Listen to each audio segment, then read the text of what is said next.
And that's what we were talking about, early civilizations. There were earlier civilizations that with the power of their mind could produce crops faster through the power. One was that you said that the earth has been populated more than it is today. And I was wondering, was that with humans, or did you mean like with dinosaurs or something?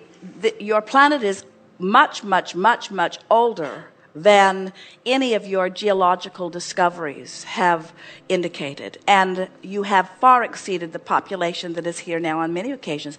That your population is always in flux. Was that a human population? Yes, or? yes. Really?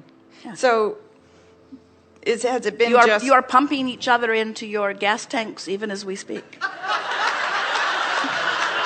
So it goes back. So it's tough being on stage with a comedian. Every good one needs a straight man, however.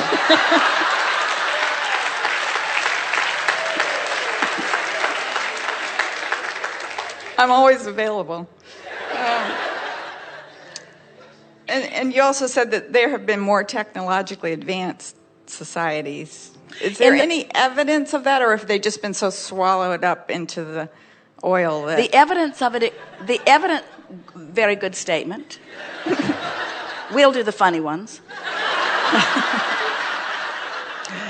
The evidence of it is vibrational. In other words, it is each generation that comes forth. Now, this is interesting because this is where we want to clarify something, because we continue to talk about how you are the leading edge, and how as you are non-physical energy, and then a part of you comes forth and explores this time-space reality, and from it you give birth to a desire, and then that desire is held in your vibrational escrow, and when you come into alignment with it, then you are able to live it in full manifested form.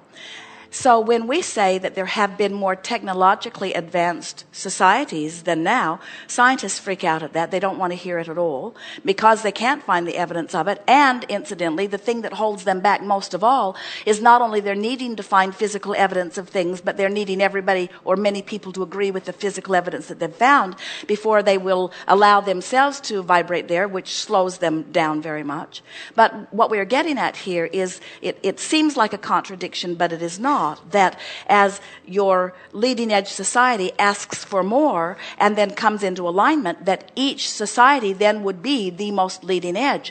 And we want to explain emphatically that that is always true, but we are not in agreement that the high technology is what makes you the leading edge. Right. I understand that. Because there were civilizations that were doing things with energy that you have not brought yourself back around to, nor need you do. They were deciphering vibrations of sound and light and extracting the power from them in ways that by comparison makes this society look like the Dark Ages. And many of you, even on this exploration, aren't you impressed with what they were doing? With mathematics and equations that you did not assume were as much in evidence as they were, and there's far, far, far, far, far more than that, but not necessary for you to tap into it. We are continually reminding you that your quest is joy, and when you come into the vibrational alignment with that, anything that is important to you will occur to you.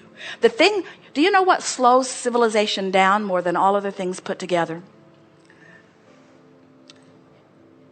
You've been hearing us talking about this vibrational escrow, and if you could witness it energetically as the mass consciousness vibrational escrow, you would never again worry about the longevity of what's going on here. In other words, for this swirling energy and law of attraction's response to it to be what it is, your civilizations and your eternalness are assured. But what we want you to focus upon just for a moment in light of this basis that you are giving us here is that as all of this is occurring, even as we visit with our deliberate creative, understanding law of attraction, knowing about deliberate creation friends in an arena like this, still, it's a rare one of you that accepts that this vibrational escrow vortex exists, and you're still trying to figure out what to do to make the things happen, instead of understanding that they have already happened vibrationally, and your following your bliss will lead you to the culmination or the manifestation, the actualization of them. In other words, the contrast is step one. This is the conversation that we were chewing on with Jerry and Esther yesterday. The contrast is the step one that puts the stuff over there, but then it's done. It's done, it's done, it's done.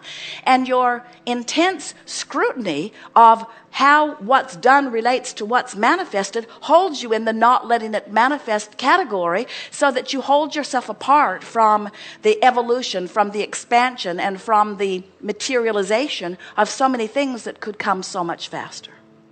So we will not say that there were societies that are more enlightened, because the more enlightened is always on the leading edge. There have been societies that were more allowing of what their escrow were providing, but it's always that way as you become historians, and it's not easy to do because your history is continually rewritten by the painters of the pictures or the writers of the books. None of you have accurate access to anything that has happened before, but vibrationally you do, because the source within you stands as the culmination of all that has been lived. And as you let your dominant, maybe even only singular quest be to come into alignment with that, then, as our first friend said here today, then you get to explore your focused position through those complete eyes, and then the true meaning of life begins to show itself to you in new and powerful ways.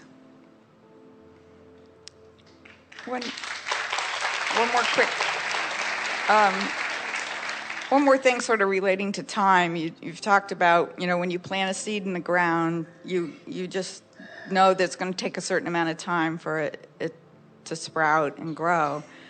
And the other day, I hurt my shoulder, I guess, from lifting my backpack or something, the physical reason. But I was thinking, is the time that takes to heal, is that just my perception? I mean, could I just wake up and it be all healed? Yes. Or is it just, you kind of expect, well, it's probably going to feel better in a week. But it's really up to me. Well, everything happens these are very good questions, because so what we are talking about here then the expectation of the seed? Or is what we are talking about that the seed is part of that vibrational vortex now, and all things that are necessary for the culmination of it are coming together? In other words, do you think the seed is consciously in there setting its goals every day and making its statements of affirmation? And even if it were you say, well, it's not a consciousness that has vocabulary, and we are saying it is consciousness. In other words, we're not wanting to hurt your feelings, but the non-physical energy that is being received by this seed is not different from the non-physical energy that is being received by you. And so it is about perspective. It is that let us start at the outside of this question. Your shoulder will come into alignment in the precise amount of time that it takes for you to release the resistance and allow it to be. Okay. And that would be the accurate statement about the seed's germination and coming into being. In other words, when the alignment has taken place, then the result always occurs. So if one seed managed, if it normally takes 2 weeks for the seed, but one seed manages to do it sooner, then another seed might believe that it's possible. It would be easier for you to make sense of this,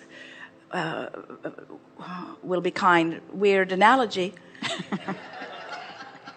It is very good. If you could recognize your body, in other words, one seed coming to fruition would be a little inconsequential in the field. In other words, do you think the farmer will go out every day and look for the seed that is germinated and deal with it? Yeah.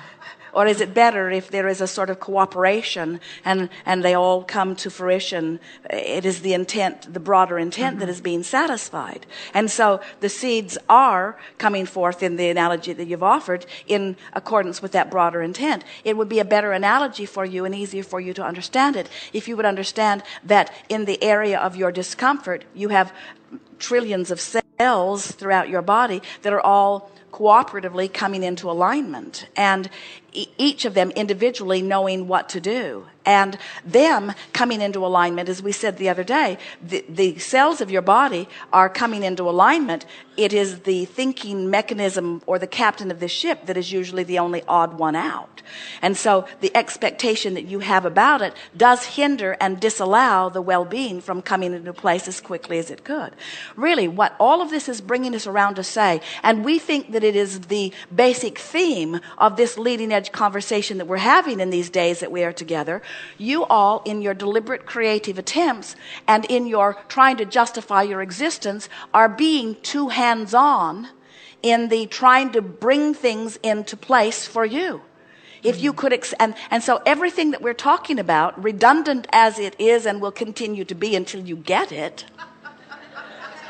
and even beyond, because we like this story so much, is that life causes you to do the asking, and source lines up through the laws of the universe the answering, and it is done, it is done, it is done, it is done, but you don't get to reap the benefit of it being done until you come into alignment with it. And so in every bit of those stories that you told is the expectation that controls when it comes to be. And that's what we were talking about earlier civilizations. There were earlier civilizations that with the power of their mind could produce crops faster through the power of thought.